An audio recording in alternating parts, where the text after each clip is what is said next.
Hi everyone, welcome to CUET by LPT।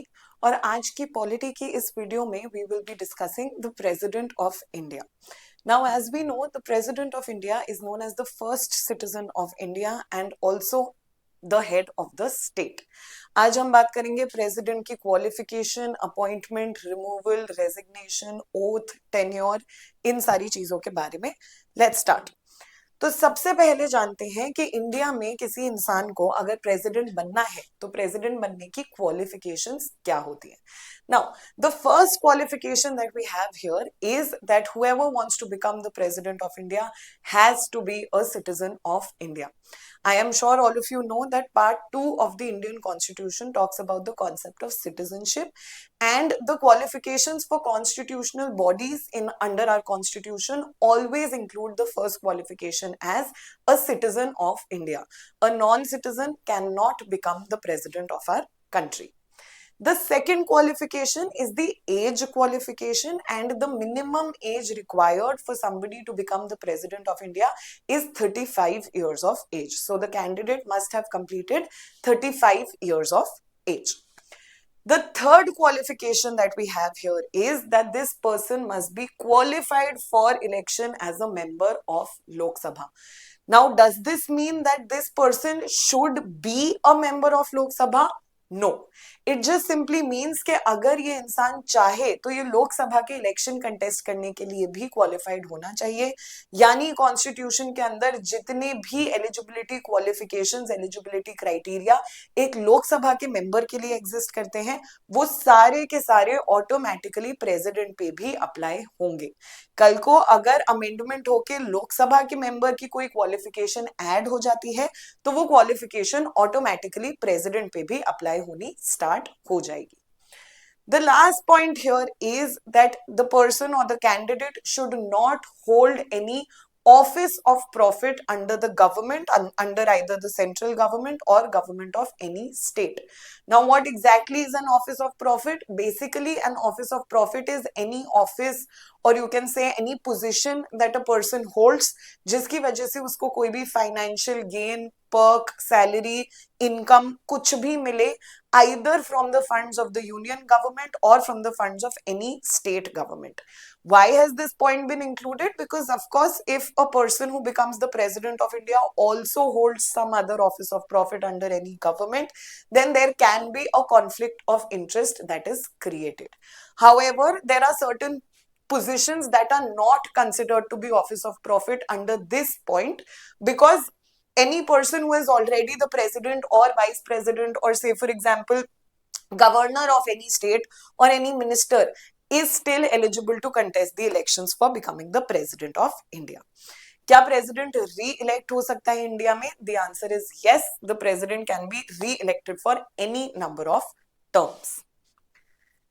Now let's talk about what is the election process of the President of India. As we know, India is a republic, which means the head of the state in India has to be elected. क्या president of India directly elected होता है? क्या हम लोग जाके president के लिए vote करते हैं? नहीं. The president of India is indirectly elected. Now, what is indirect election? See, in a big country like India, in a big democratic country like India, it is not possible that every election should be a general election. It is not possible कि हर election में जनता जाके सारे vote cast करे. एक situation होती है जिसको हम बोलते हैं इनडायरेक्ट इलेक्शन, जो राज्यसभा में भी होता है, जिसके पीछे का पॉइंट ये है कि जनता जिन लोगों को इलेक्ट कर चुकी है, जब वो फर्दर जाके वोट करके अपने लीडर्स को चुनते हैं, तो इस प्रोसेस को हम बोलते हैं indirect election. And yes, this process is still considered to be very democratic. तो प्रेसिडेंट के जो इनडायरेक्ट इलेक्शन होते हैं उनमें कौन पार्टिसिपेट करता है? बेसिकली एक इलेक्टोरल कॉलेज पार्टिसिपेट करता है. What is an electoral college? Basically, the group of people who are casting their vote, who are allowed to vote, are collectively known as the electoral college. कौन कौन होता है president के electoral college में? elected members of Lok Sabha and elected members of Rajya Sabha. Now, as we know, Rajya Sabha also has nominated members, but those nominated members do not participate in the presidential election.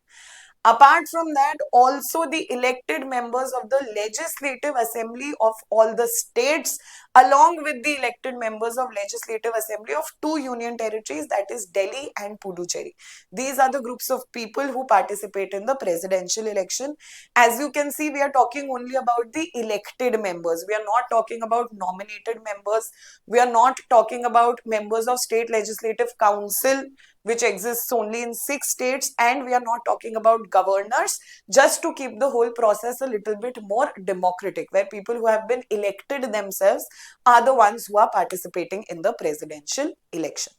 तो ये तो हो गया कि election में vote कौन करता है. अब समझते हैं इस इलेक्शन का प्रोसेस क्या होता है. So the process of election of the president is known as proportional representation by single transferable vote. It can be a little complicated to understand what exactly is proportional representation by single transferable vote, but you can understand it by contrasting it to the first past the post system जो हमारे general elections में use होता है. General elections में क्या होता है, एक वोटर अपना वोट कास्ट करने जाता है और वो एक ही कैंडिडेट को एक ही वोट देके आता है. सबके वोट की वैल्यू बराबर होती है, चाहे मैं वोट करूं चाहे कोई और वोट करे, every vote will be counted exactly the same and I can cast only one vote for only one person. This system is a little different. Here, the people who are casting the vote do not vote for just one person. Rather, by secret ballot, what they do is they give their rankings, their preferences. So, I am trying to say that if there are 4 candidates in front of me, A, B, C, D, I will say I want A to win the election. A is my first preference. But in case if A doesn't end up winning, my second preference is D, my third preference is C, and my last preference is B. अब जितने भी valid votes होंगे, उन सारे valid votes में से जो भी इंसान एक कोटा, मिनिमम कोटा जो कि होता है 50% plus 1 simple majority of the valid votes, जितने भी वैलिड वोट्स होंगे उनके आधे से ज्यादा जिस भी इंसान को मिल जाएंगे वो इलेक्शन जीत जाएगा. अब जरूरी नहीं है कि जो भी इंसान इलेक्शन जीत रहा है वो फर्स्ट प्रेफरेंस में आया हो 50% से ज्यादा लोगों के वोट के. That is where the transferable vote comes in.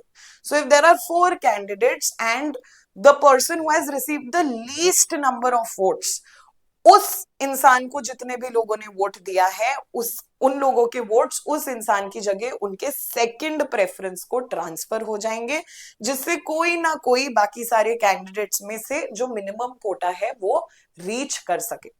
So instead of casting your vote for just one person, you are actually giving your preference, and this voting or this counting of the votes will go on in series. So whoever does not get the minimum requirement of votes in the first count of vote, or you can say whoever has received the least amount of votes in the first count of vote, uska vote transfer ho jayega to the second preference, and so on. This will keep on going until somebody receives the minimum quota of votes that is required to become the president of the country.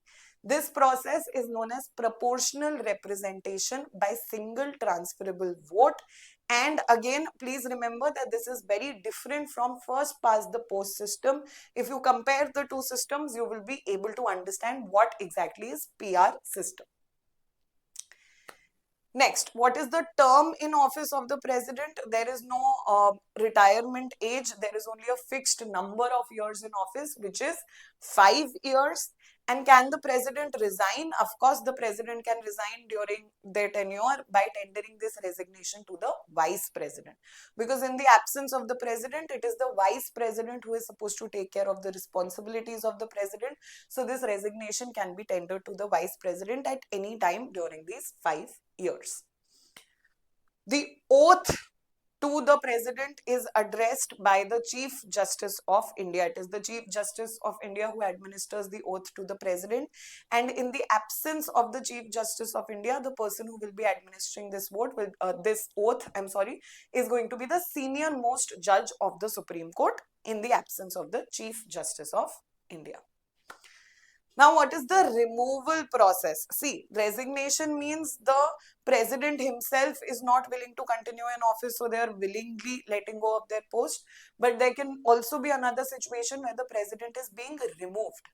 As we know, the process of removal of the president is known as impeachment, and this impeachment can be done on the ground of violation of the constitution. This is the ground जिस पे president को impeach किया जा सकता है. कैसे impeach किया जा सकता है? लोकसभा या राज्यसभा दोनों हाउसेस में से किसी भी एक हाउस में ये मोशन रेज किया जा सकता है कि हमको प्रेसिडेंट को impeach करना है. ये चार्जेस रेज किए जा सकते हैं against the president on grounds of violation of the constitution. जिस भी हाउस में ये चार्जेस रेज हो रहे हैं, जिस भी हाउस में ये चार्जेस फ्रेम हो रहे हैं, उसके 1/4 मेंबर्स को इसको साइन करना पड़ेगा और 14 डेज का नोटिस मिलेगा प्रेसिडेंट को. इसके बाद 2/3 मेजोरिटी से जो इनिशिएटिंग हाउस है उससे ये मोशन पास होगा, फिर दूसरे हाउस में जाएगा और वहां पे भी 2/3 मेजोरिटी से इसको पास होना जरूरी है. अगर दोनों हाउसेस के 2/3 मेजोरिटी से ये पास हो जाता है तो प्रेसिडेंट स्टैंड्स इम्पीच्ड. आज तक ऐसा कभी नहीं हुआ है. फाइनली, अगर कभी भी प्रेसिडेंट के ऑफिस में वेकेंसी आ जाए, so at the expiration of 5 years when one president is outgoing and somebody else needs to take his or her place, then this vacancy or this re-election needs to happen before the term of 5 years is completed. If in any case किसी भी reason की वजह से ये election time पे नहीं हो पाता है, अगर ये इलेक्शन डिले होता है, तो जो भी आउटगोइंग प्रेसिडेंट है that person is going to continue in office even beyond the term of 5 years until a new president is elected. अगर वेकेंसी डेथ, रेजिग्नेशन या रिमूवल के वजह से आती है तो री इलेक्शन डेथ, रिमूवल या रेजिग्नेशन के 6 महीने के अंदर अंदर होना जरूरी है. एंड इन एनी केस जब भी प्रेसिडेंट अपनी ड्यूटीज फुलफिल नहीं कर पाते तो प्रेसिडेंट की जगह it is the vice president who will fulfil the responsibility. And if in any exceptional situation even the vice president is not able to fulfill the responsibility, then it will be the Chief Justice of India who will fulfill this responsibility. And yes, again, even in the absence of the Chief Justice of India, it is going to be whoever is the senior most judge of the Supreme Court. With that, we have discussed some few important points related to president in our polity section for our CUET exam. I hope this helps you. I will see you guys soon with another video on the Supreme Court of India. Thank you.